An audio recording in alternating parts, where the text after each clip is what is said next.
Hey y'all, and welcome to The Application, a podcast nestled nicely in the Enrollify podcast network. This is your guide, Corinne Myers, and I am so excited to share my love of higher ed Marcoms, student experience, and campus squirrels. My friends at RARA were awesome enough to sponsor all of the insights and ideas I get to share with you over the course of the Applications episodes. So let's get into it. My name is Jeremy Martin. I am the Director of Digital and User Experience at the University of Cincinnati in Cincinnati, Ohio. Nice. I feel like you are the second Ohio school I've had on this. And as a U of M person, I feel like I'm doing a disservice to my state. That's all right. We don't hate Michigan as much as Ohio State does. So. Right. Okay. So tell me a little bit about like what you do day to day. So my team sits in the Central Marketing Communications Office at the university. And we oversee just what my title says, digital and user experience, and mostly web, front end for uc.edu and other properties. We do a little bit of digital marketing work, a lot of back end. I've got two developers on my team, front end designers, content specialists, folks that oversee our SEO and Google properties and things like that. So that's really what we do day to day. So in terms of team structure, you're in the central comms office, you're doing a lot of web. Do you have like separate teams for social versus SEO, or are they all under just like one team? Yeah, so we're all under kind of the same Marcom umbrella, reporting up to our CMO. But we've got really three kind of units within our division. So the digital team, my team, we have a marketing and advertising team. That's where social sits, which is interesting, and I'd be happy to talk more about that. We used to have social on the digital team, and we moved it to the marketing team.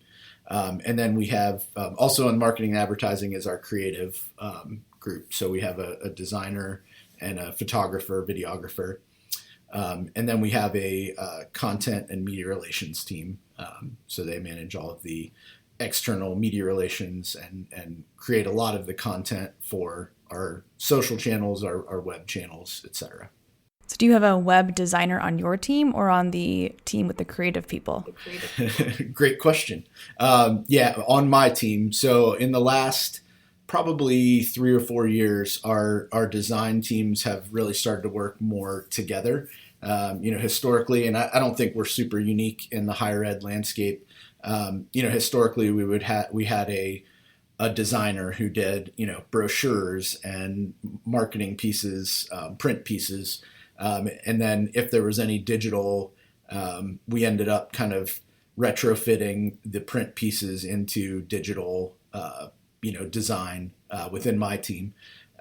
So we've been able to kind of shift that over the last handful of years, which I think has been great, where our designers are working much more closely together, ideating at the same time, working a lot of times digital first, to ensure that what we're delivering is a good experience for the user and not just, PDF essentially of what was sent out print-wise.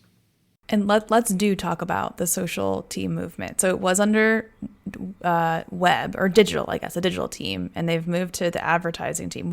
Why? And what shifts happened with that? Yeah. So I've been in this position since 2012. And prior to this, I worked in athletics actually here at UC as well. And I did a lot of PR, but also I'm going to show my age a little bit. I was kind of starting some of the social channels over there in athletics in my time there. And so when I took this job, it was really focused on social, more so than web. We had 2 web folks. They weren't even really specialized. Although since I've gotten here, one of those carryover stake has become more focused on design, web design. But in his initial time here, he was really just like anything web. And we had 1 developer. And I was kind of managing social. So if you can imagine 2012, those networks. I don't know, Facebook been around for 7 or 8 years at that point. Twitter was relatively new, 3 years old maybe, but not super popular quite yet. Instagram wasn't really, a huge deal quite yet. So there was this need for a social, some sort of social oversight. So that was really where I came in when I first started here. And as the team grew and as we kind of built some goals around marketing efforts, social became, the web really became a focus of where we wanted to drive traffic and a tool that we wanted to use as a front door for prospective students and all of our audiences from a marketing perspective. And so social became something that we knew we needed more hands-on. And so eventually I had students, wonderful student workers over the, 5 or so years that I was overseeing social. And I was really kind of, the buck stopped with me, but really those students did a lot of the day-to-day work and were really involved in it. And we were able to build some processes and things like that made it work, but it definitely wasn't, being run as efficiently or as powerfully as we knew it could be. So in the last, what has it been, 2 years, maybe 2-ish years, we were able to hire a full-time social media manager who sits in the marketing team. And I think the reason for that really is because our chief marketing officer, Nicola Ziotti, really put a lot of effort into driving kind of business goals with social. So it was really seen more as a marketing tool than a engagement tool. I know I've listened to a couple of your podcasts. I know one of the ones you talked with someone who was managing social, and there was a lot of discussion about engagement. And I tend to lean that way. I think engagement is really where you can plant your flag, so to speak, with social. But there was an effort really put forth to make it more of a conversion tool and a marketing tool. And so that's kind of why it switched teams. If we're being honest, our team's very flat. Our structure's very flat. So it's not like, the social person's now siloed and we never interact with her on the digital side. In fact, the opposite is true. We interact pretty regularly. But that was the reason for the shift in where that position reported. Interesting. I don't think I've heard of many social media individuals turned user experience web person. It's like, how did you go from, establishing those channels with athletics to this position to now overseeing user experience and web? It's a unique, it was a unique ride for sure. In athletics, my role was pretty wide. I did PR for a few of the programs. I was overseeing social. I was also the webmaster, I think is the term that was used back then, which is kind of a hilarious term now. So I managed all of the web stuff for GoBearcats.com on the athletic side back then. So I had kind of that was my interest. My interest was in the digital side. So moving into the role that I did here with the university, I was working under Donna Hamilton at the time, who was our director of web communications, I believe was her title. And shortly after I got here, she announced her retirement. And so it was kind of it was a nice transition for me to come in and be able to have some of that web experience and build on it, in this role. So social was really what I was hired for, but I was doing some web, secondarily. And then when Donna transitioned out, I think it was a natural fit for me to kind of slide in to that role. So I don't have any, official academic background or anything in digital or in user experience. A lot of it has come from just experience that I've had in the industry and research and stuff like that. So if anybody is interested in going into that field, I'm not sure there's a a major in many colleges for it. Some are starting to have maybe a little more digital design and things like that, but I'm not a developer. I didn't go through any sort of like computer science degree or anything like that. Really, my background is more in communications and PR, but the digital side has always been interesting to me. So that's kind of how I ended up in it. I find it interesting that user experience is in your title. I don't often see that included. Why do you think that is? And is user experience like the main focus of your day-to-day, or like how are you like approaching that user experience versus, I guess, general web oversight? Yeah, I think historically our division had called it web communications, and I think that's probably relatively common across the industry. Web communications, digital communications, things like that. It's probably just different nomenclature, but I think what's important about using the term user experience is that oftentimes we struggle to put the user first, especially in a higher ed environment.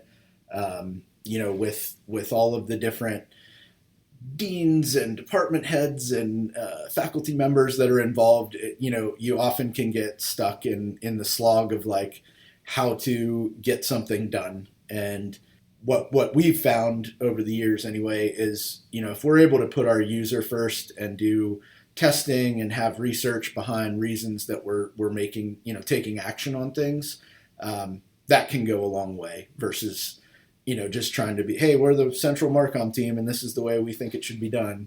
A lot of people don't necessarily take a lot of stock in that, especially the folks that are in academia. But if you can show them research and you can really talk about what the user journey looks like and get at the heart of what they're trying to accomplish, we've found that can be successful. So that's really probably why the term is used. I don't know if I have an official answer for that. I don't know that we had like we didn't have to go through HR and make a whole bunch of different changes for it. That's kind of the working title, but I think it really reflects what our unit does and where our focus is. So in terms of user experience, which essentially comes down to student experience and why I asked you to be here, because we talk about student experience through these episodes. Are you thinking in terms of like information architecture and heuristics and navigation, or are you thinking in different ways about user experience? Yeah, I think it's all the above. We went through a pretty big web overhaul about 6 years ago. Well, about 6 years ago is when we started the project. It is still ongoing, but we've made some really good progress over the last handful of years.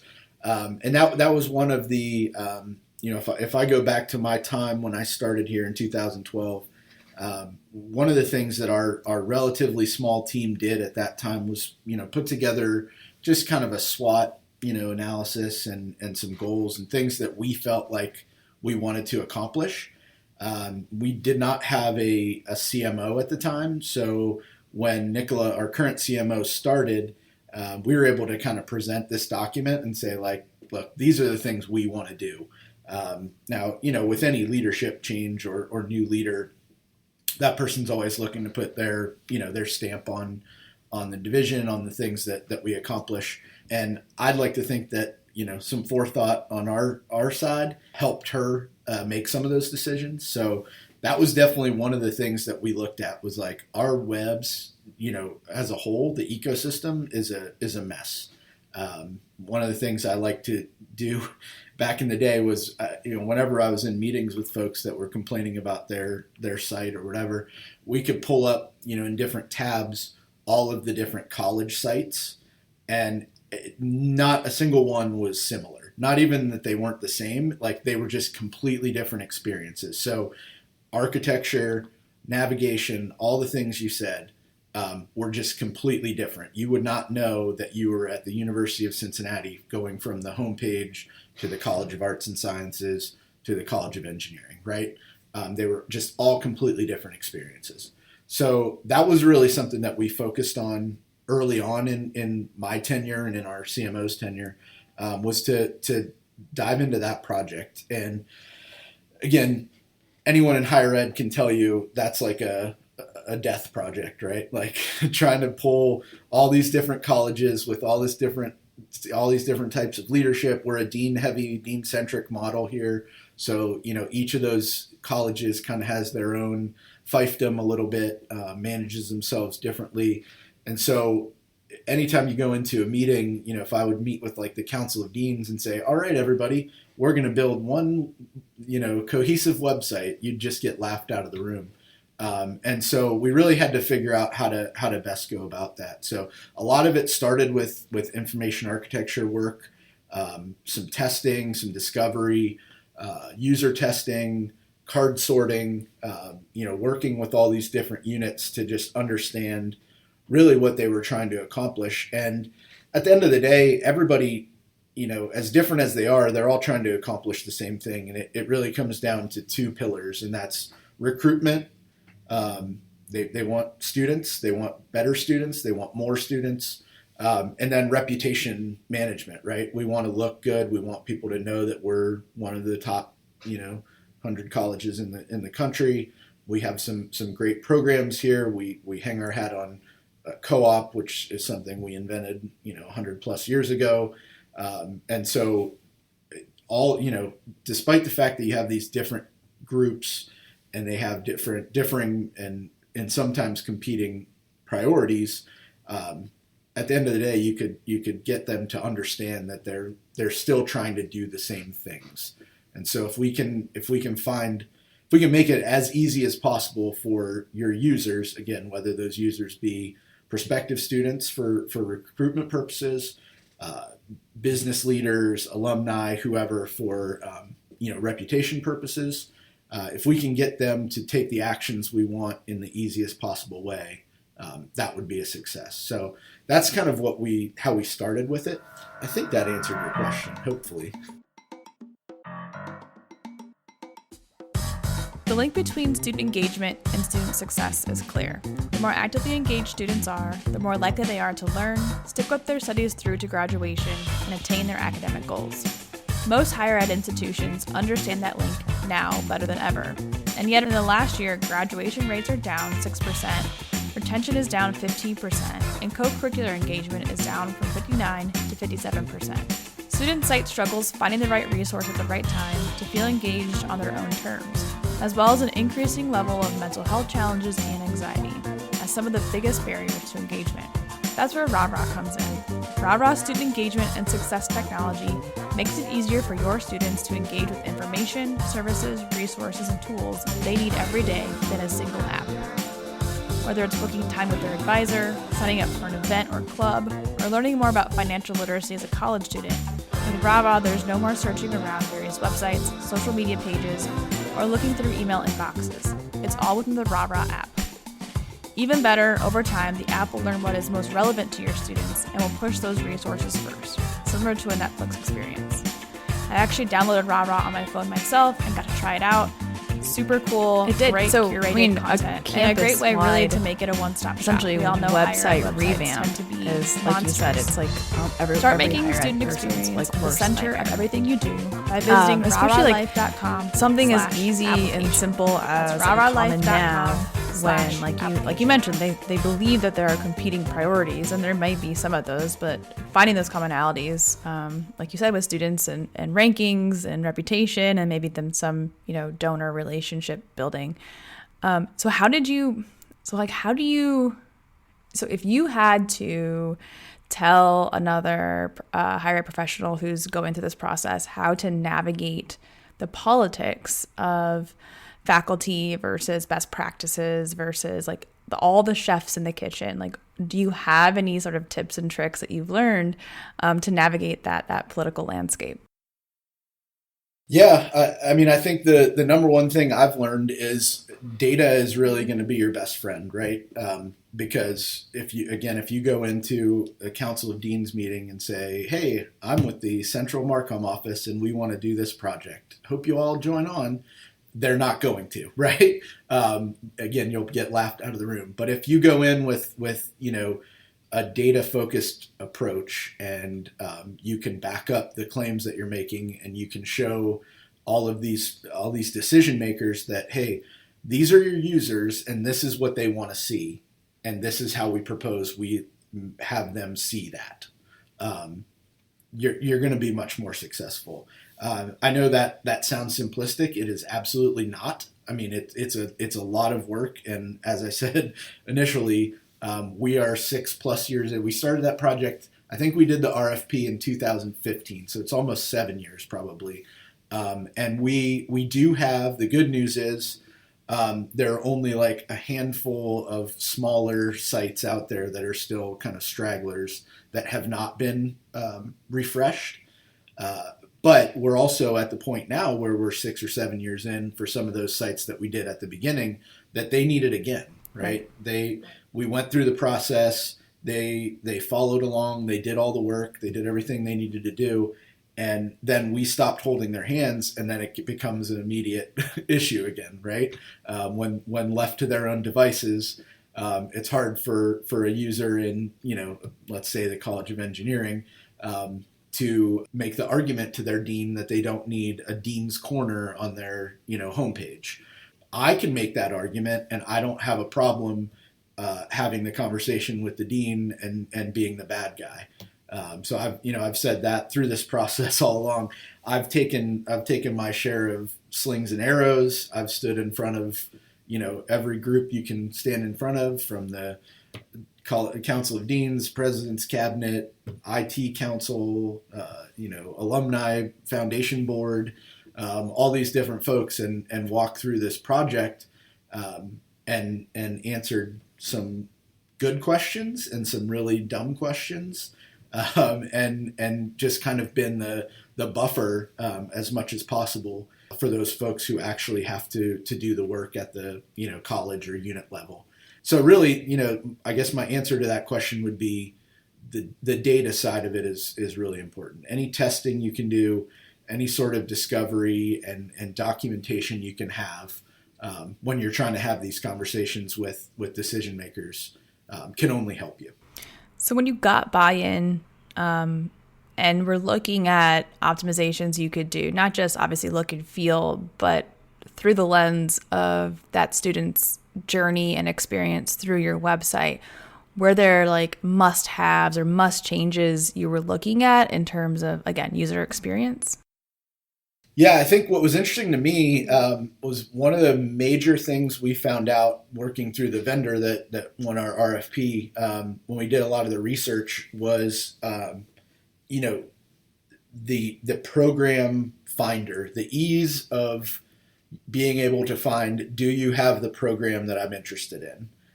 Because as students are looking at colleges, if they're interested in mechanical engineering and you don't have mechanical engineering, it doesn't really matter what else you do well and all of the other selling points that you have as an institution. They're not looking at you anymore. So again, at UC, we're lucky to have somewhere around like 800 different combinations of majors. So we feel like that's a strength, when folks are looking at the institution. But that was really like the one must-have that was that came from some of our research initially, was like, we need to be able to tell people in the easiest possible way if we have the program that they're interested in. And so what that kind of came to was what we call a program finder. That's not really a creative term. It is a way to find programs. But we have that built into several of our pages, including our homepage. And we actually are hoping to continue to evolve that. That's part of our FY23 plan, actually, is to continue to build that out and improve it a little bit, optimize some things. But, there's a lot of steps that you've got to be careful of. For any institution, you're dealing with accreditation and things like that, and making sure you have consistent messaging, consistent, information about those programs, all in one place. So we have kind of a homegrown, it's called e-curriculum is what we call it on campus here, but a homegrown database of all of our program information. And so what we ended up having to do, my team had to do was build, APIs out of that database and program pages and templates that we could pull all of that information out and deliver it on individual program pages and through a search function. So that was what we spent a good portion of the initial build of this web project on, was really getting to that user experience, so that as a student I could go to uc.edu, do a search for something that I'm interested in, and the search, how search works too, right? So we couldn't just put in mechanical engineering. Interesting. I want to come back to the search function. That's what you but first, major in. So I've been thinking about this idea of the search functionality was easy disqualifiers, right? So built in. Consumers in general, if you have a million options, but I think it's you're looking for ways to easily disqualify options. Of the web puzzle. And in higher ed, it feels like, based on what I'm hearing and experience, that something as simple as being able to find the program you're interested in, or something that you think you might be interested in, this kind of content available on the website via this program search. If that student can't find it, that's an easy disqualifier, and that automatically kind of removes you from the list. And like this journey from they've got too many options, they need to, they have met, it's overload for them right now. How can I easily disqualify my options? And this is like a super simple way, right? They want to know programs. Do you have what I want to do? And are you going to provide that information? And something as easy and simple, not maybe easy, but the idea, the concept, the simple concept of applying what they already know. They already know how to search. They're searching Google every day for lots of things. Applying that same logic to the ability to find a program and not have to know what school or college it lives under, not having to know necessarily exactly, like you said, the exact word for it, but being able to use the search bar to find programs and instantly be like, all right, I'm not going to disqualify this option because I've immediately found something super easy that I need to know if yes or no, and then I can, move on to those next steps in determining, comparing A to B. So in terms of this program finder, I guess I would imagine that you're taking it and applying it towards program specific results. Because if you go to some higher ed websites today and you use their search bar, right, and you type in something, it's like a 2017 article on some faculty research that has nothing to do with the program you're looking for comes up, and it's like, this is not a good search experience. And this idea that search on higher ed websites, especially these giant Frankenstein's monster been, bolted together over the years, doesn't have something as simple as good search function, is always a mystery to me. And it sounds like the specific search function you've built is just for programs, which makes sense. Are you it's almost like paid search, but obviously you're not paying for it, way to promote things you want those users to see? Is that how it works?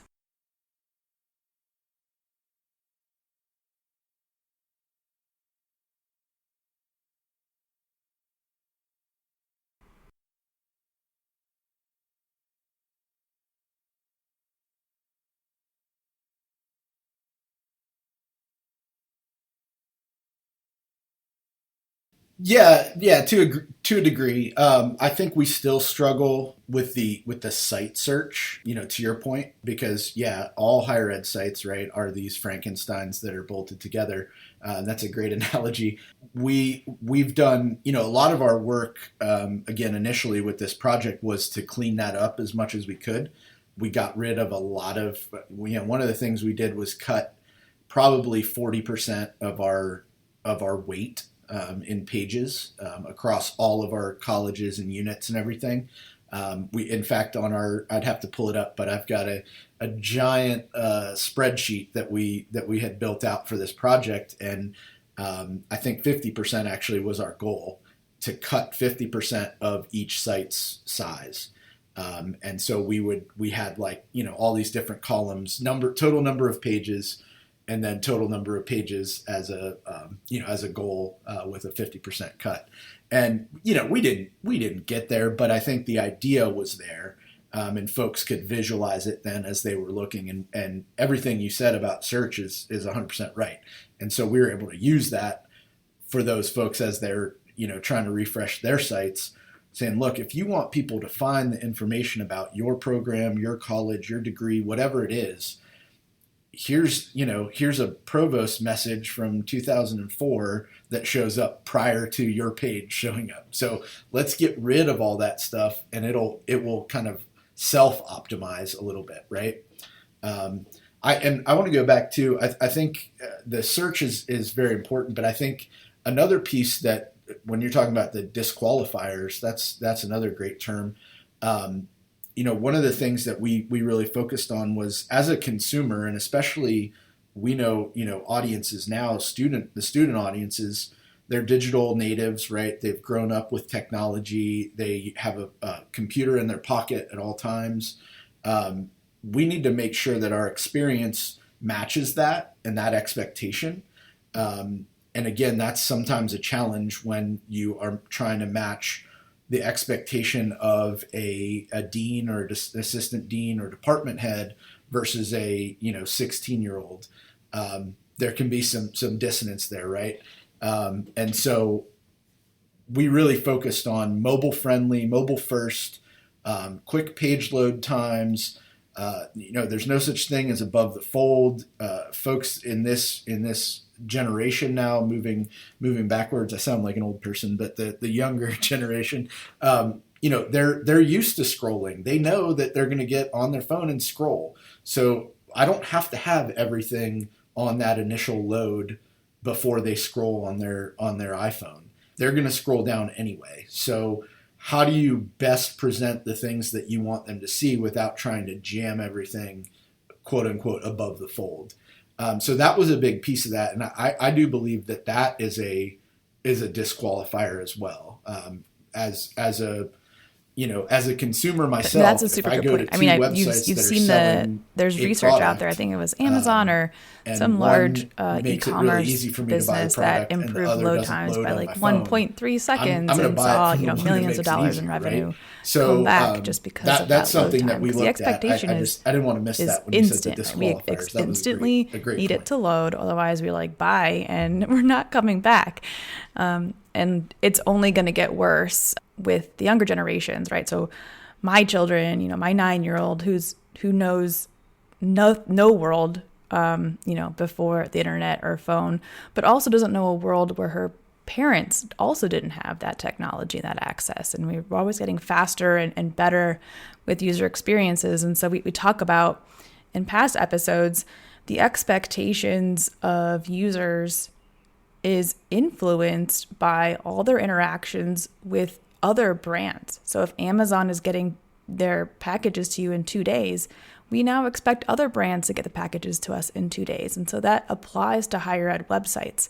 And if they're hard to navigate and they're not meeting expectations of all the other experiences we've had with really fast websites or really great websites or clean websites, then again, we're disappointed. We feel like the website basically isn't helpful. And that impacts brand of the institution. And again, it, like you said, they just may leave. They may just decide, all right, that's an easy disqualifier. Your website's not even meeting my minimum expectations of how a website should operate.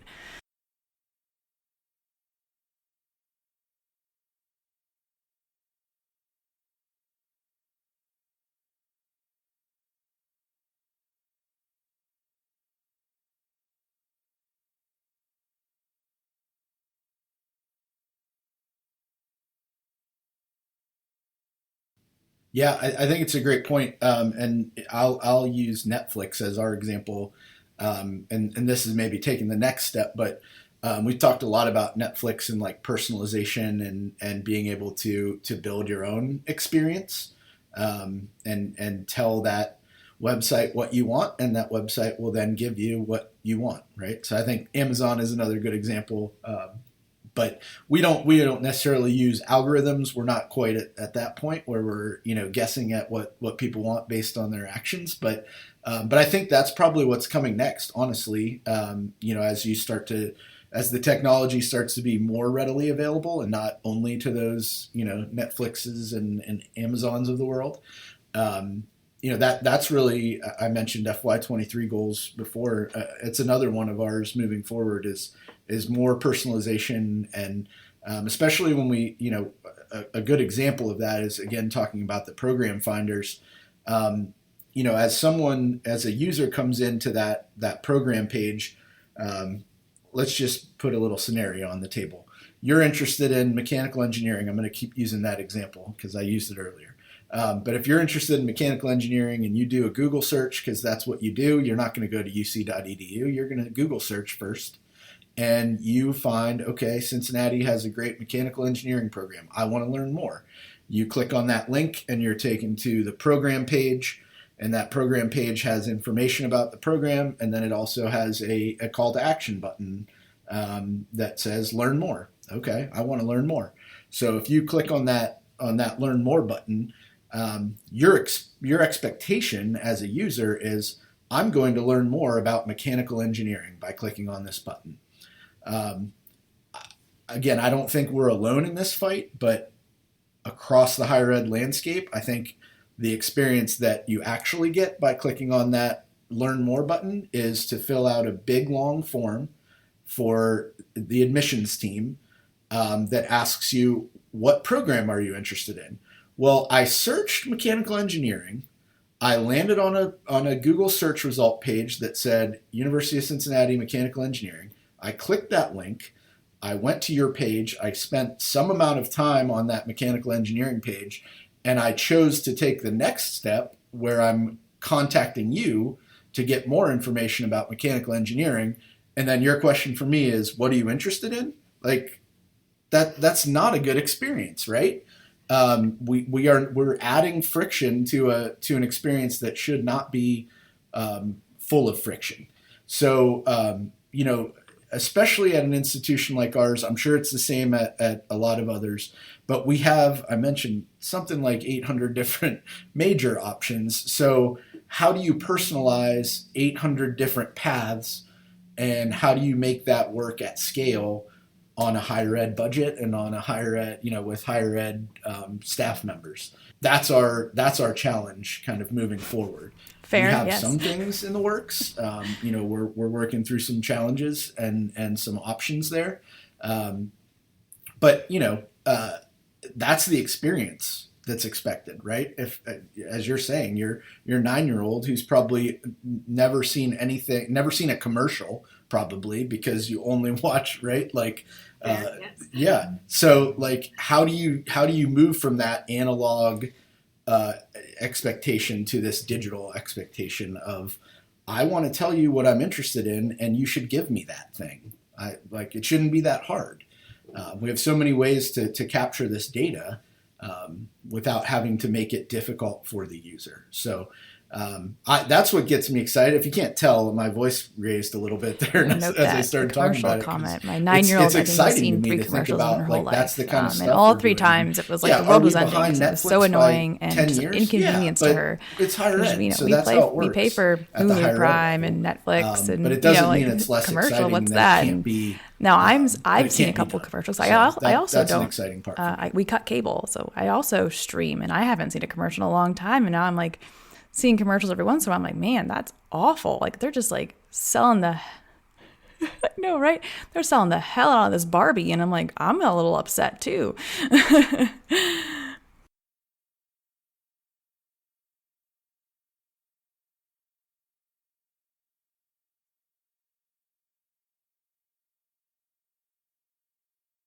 Awful.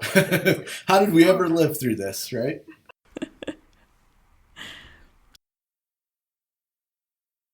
That's so funny because I feel like my experience is actually the opposite. My kids, for whatever reason, I've got a 14-year-old and a 10-year-old, and I think they love commercials. Like when they see commercials and they're like, I love this commercial. Like, when did you ever see a commercial? We don't have any, like, we have YouTube TV, So, but we never watch live TV. They don't anyway. I mean, I do. I watch sports and stuff. But that's about it.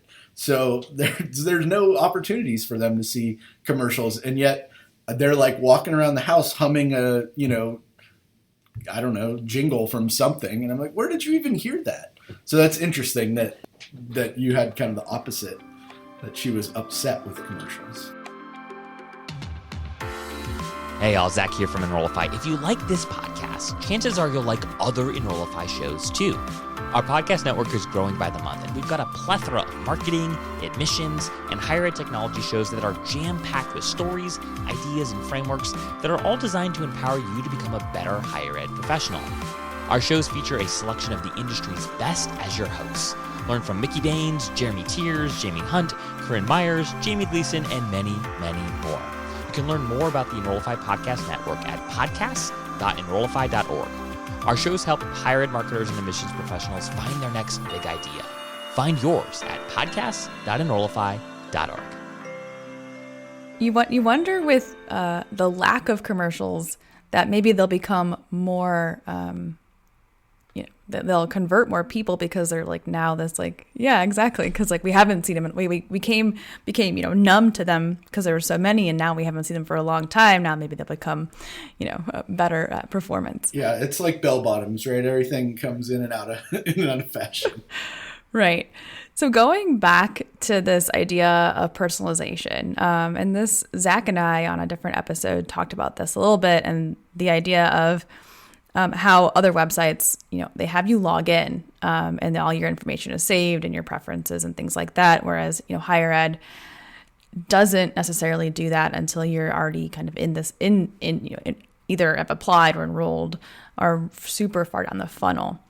But I also think this idea, so Netflix is a good example, but this evolution, I believe, of social consumption through TikTok and this idea of AIs promoting discovery as well based on, preferences and past experiences. And, Facebook, or aka Meta, is now deploying the same AI framework, right? People want to also discover. They want things personalized and specific to them, but they also want to discover more content like that.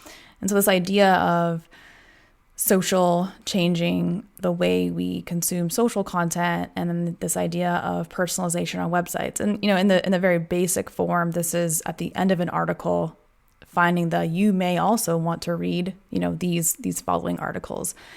And I think I like the idea of a student thinking maybe they want to do mechanical engineering, but universities and institutions, college and schools, helping them say, you know what, you may like mechanical engineering, but maybe you should also consider these other things. Or if you're super into mechanical engineering, did you know we also offer this specific club or support system or something very specific to this major? And this idea of creating an ecosystem of resources and discovery around these students, right? Because maybe I'm weird, but when I started school, and when I started at community college, I had no idea what I wanted to do. That was really scary to me because the expectation is I should have my life figured out when I was 18, right? Whether it was expressed or not, you assume that you should have your life together. And so I would have loved I actually started pre-engineering classes thinking that's what I wanted to do, when in reality, it really wasn't. It was just kind of what I was good at. And I would have loved to have content, helpful content, especially that I could, self-service content, which, is content that is not gated. I don't have to ask for it. I don't have to fill out a form and, hand over my firstborn to get it. Content available to help me navigate those kinds of questions. And that comes back to the idea of this personalization in websites in higher ed, and even simple logic, because websites today, blogs today, very simple blogs today are doing you will probably like this if you read this kind of logic. So I really like that idea. And like you mentioned, this evolution potentially of websites, specifically higher ed websites, getting better at serving the content that matters to that user when they want it, and in the right way, right? There's also different kinds and different ways to consume content, blogs and videos and infographics and things like that. So it's a super interesting idea. I think 2023 is probably too soon, Jeremy. I'm not quite sure. Well, so, I have a lot of responses to that, to what all the things you just said, and I have to organize them so I get them in the right order. There's a lot of what's great about all the things you said is I feel like we're doing several of those. So that's good news. Now, are we doing them well, and are they successful? That remains to be seen. But a lot of that stuff we are doing. So another major piece of the web refresh project that we took on a handful of years ago was building a news system. So again, traditionally, I think at institutions you have, professor does thing, right? That's the news. This faculty member won this award. That quite literally that faculty member and their significant other might be the only people that care about it, right? We have so many of those, and it's great, and we don't want to discount that. But is that the kind of content where our users are looking for? And is that the kind of content that's going to have to take a prospective student user from interested to intrigued to applying or requesting info? So how do we build that? And so you said a term that just triggered in my brain because we say it almost every day in our team, and that's helpful content. We've really focused over the last probably 2 fiscal years on building out a content strategy for that type of content specifically. So again, to your point, you came in maybe as undecided, but you went into engineering because it was something you were good at. What we're trying to do is build content for incoming students, juniors, folks like that could be found in any Google search. Like the ultimate goal would be for that stuff to show up on the number one SERP result, for specific keywords and things like that. But it also ties into our, I'm using air quotes, quote unquote, news system. News doesn't really do it justice, because I think news is portrayed as professor does thing, right? Or student wins award. And that's news content.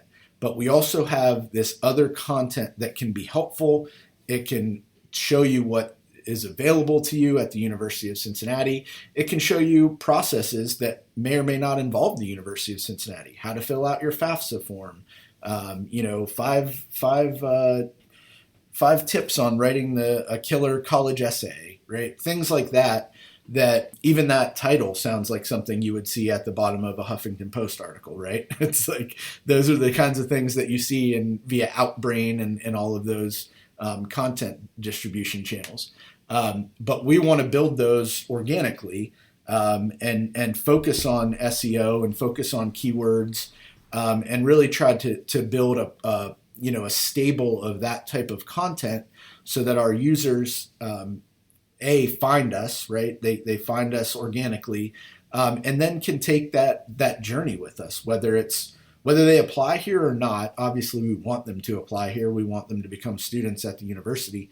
But if they go on that journey and say, oh, yeah, this is interesting, five tips on writing my college essay, then they're going to be served at the end of that piece, just as you said.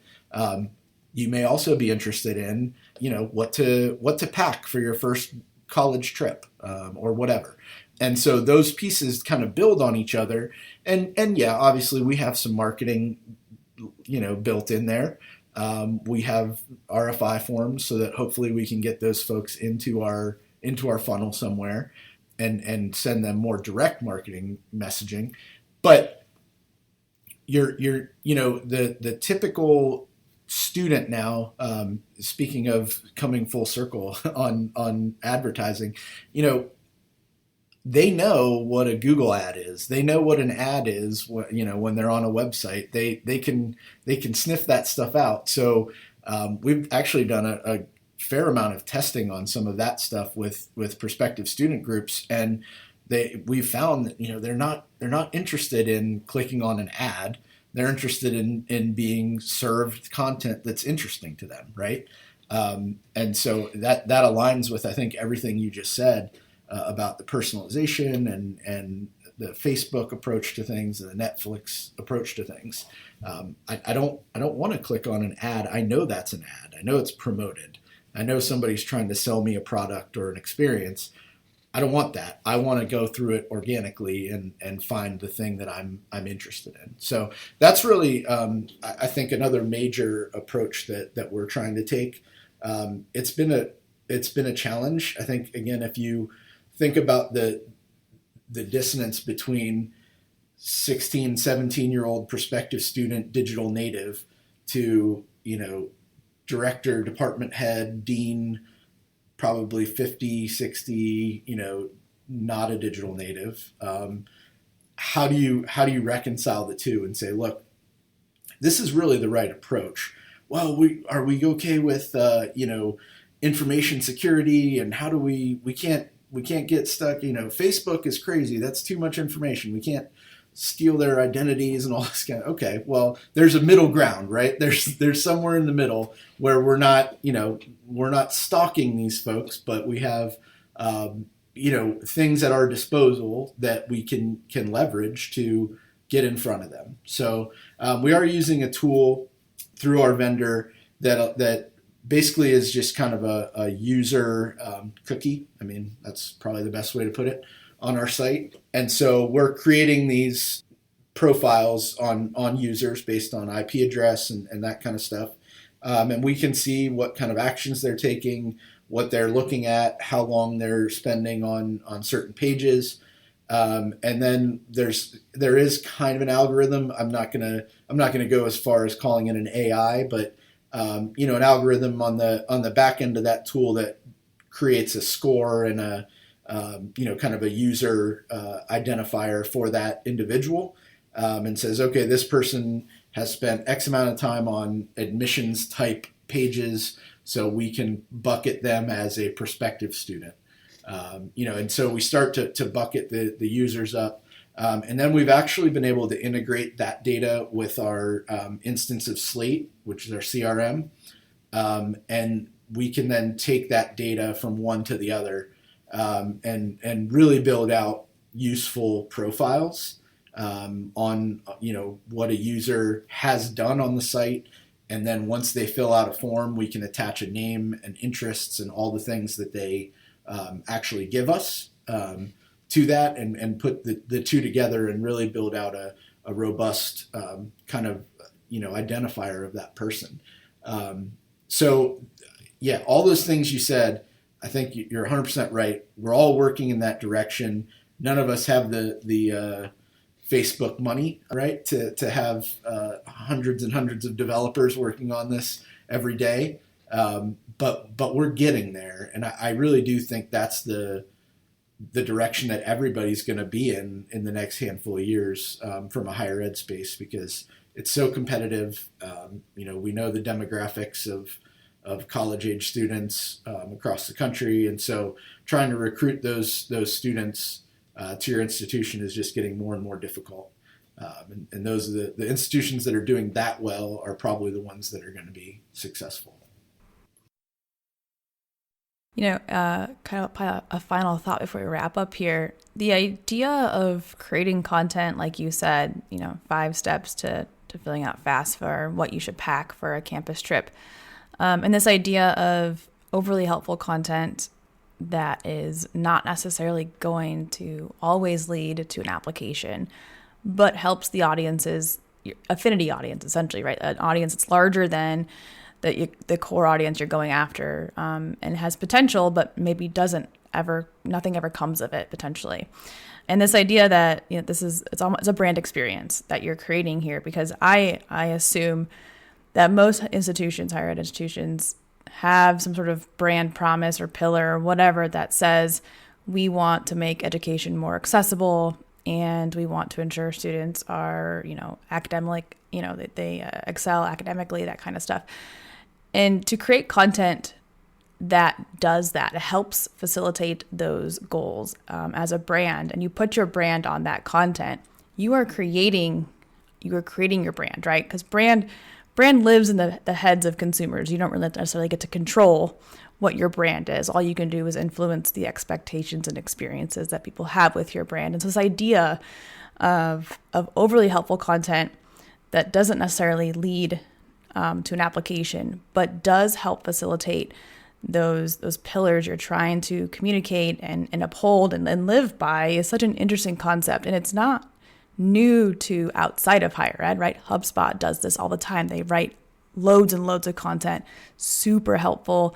And you may never use HubSpot in your life, but hey, you know what? HubSpot provided that information and resource, and you're probably going to recommend them because of how helpful they were to you, even if you don't use it yourself. So I think it's an interesting ripple effect, honestly. It's creating goodwill, putting your brand out there on experiences that you want prospective students to have, regardless, again, if they become students. But again, it makes them think of you when they're thinking about helpful content, and maybe they share that with a friend who does end up applying. And so this ripple effect of that overly helpful content, by simply asking what students need to know outside of lower funnel questions. These are upper funnel questions, right? And how can you answer those questions without any strings attached on your website in a way that they could find and search, and they're coming again to your website to read that content. They're seeing your brand, they're experiencing your brand. I think it's such a missed opportunity, especially for students who are searching for that content near you. That a geography element to search is going to help with those results. And so it's a huge opportunity, I think, for institutions to really help the community at large, while also benefiting, I think, from the brand experience they're creating with those individuals. Yeah, maybe cut this part out so that nobody else gets this idea, okay? Because it's competitive enough. Yeah, no, I think you're right. And it's interesting, you mentioned the affinity piece. We really, when we started talking about this, we were looking at healthcare systems kind of as the model. You think about like Mayo Clinic and Cleveland Clinic and places like that. This is what they've done, and they've built, outside of WebMD, right? If you go to search for, do I have cancer? You're gonna get the Mayo Clinic's page where they're talking about here's what we know about X, Y, and Z, and it's because they've put this real focused effort behind building that content, building a strategy, and having thousands and thousands and millions of visitors come to their site over the years. And now they have this really strong presence, right? So, absolutely. From a brand standpoint, is the University of Cincinnati going to be the Mayo Clinic of, higher ed communications? I don't know, but that's a great goal, isn't it? I mean, doesn't that sound amazing? Doesn't it sound like it would get people behind it? If you're trying to sell that up the chain. That's really what we were, where we started and what we were looking at. And we built this, I mentioned the news system earlier. We built this system really as an inbound marketing system, right? Because that was the real missing piece, to your point, from higher ed experiences. Every higher ed website has, a flashy photo on the homepage, and by the numbers, 300,000 alumni worldwide and all of that stuff. That's great. And it's important and people want to know it. But how can you go beyond that? How can you take the next step? How can you differentiate yourself from the crowd? Because, there's a book years ago, I think it was 160 over 90, I think was the group. 3 in a Tree, it was called. And it was all about, every higher ed photo being 3 different people of different backgrounds and persuasions sitting under a tree on campus, right? So you had all the ethnicities represented, and you had the traditional campus shot, and that was everybody had that photo somewhere, right? In a print piece on their website or whatever. So I think that's true, across the board of all sorts of different things for higher ed.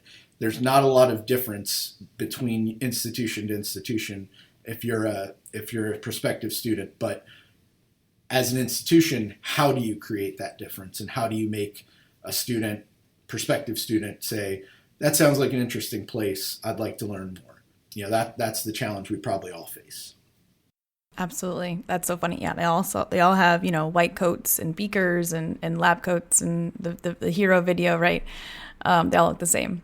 So I told you we wouldn't have any problem talking for an hour, but we are here, and we're going to wrap this up and let you get on to your day. But thank you so much for being here. I've loved the digital experience talks a lot, especially as they intersect and overlap. Like I said, I talked to Zach a couple episodes ago, and the same topics keep coming up about personalization and algorithms and the potential that we all have, I think, in higher ed for websites. But I also love, and this is the first time I think I've heard, besides Allison the last episode, of doing things, specifically content things, just because it's helpful content. Obviously, there's an inbound strategy to that. But again, you're writing this content. And like you said, the Mayo Clinic, HubSpot, all these outside companies are doing it, and it's proven it's successful. There's a case study right there across the board. So it's super interesting. And I love that idea. And I would love to see some data or where it goes for you all, just to prove several points across several conversations I've had about this topic off the podcast anyway. So thank you again, and we will wrap it up. Thank you so much. That's a wrap for this episode. Please rate and subscribe via your favorite podcast platform. And remember, a better student experience is always the answer. Hey all, Zach from Enrollify here. I hope you enjoyed this episode of The Application with Corinne Myers. If you like this episode, do us a huge favor and hit that follow and subscribe button below. Furthermore, if you've got just 2 minutes to spare, we would greatly appreciate you leaving a rating and a review of this show on Apple Podcasts.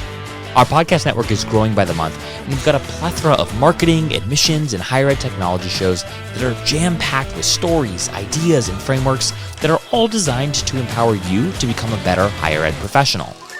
But Enrollify is far more than just a podcast network. Enrollify is where higher ed comes to learn new marketing skills, discover new products and services, and find their next job. We're a growing learning community of 4,000 members, and we'd love to welcome you into the fold. You can access our free blog articles, newsletters, e-courses, and more, or purchase our master course on how to market a university with Terry Flannery at Enrollify.org. We look forward to meeting you soon and welcoming you into the community. Again, you can subscribe for free at Enrollify.org.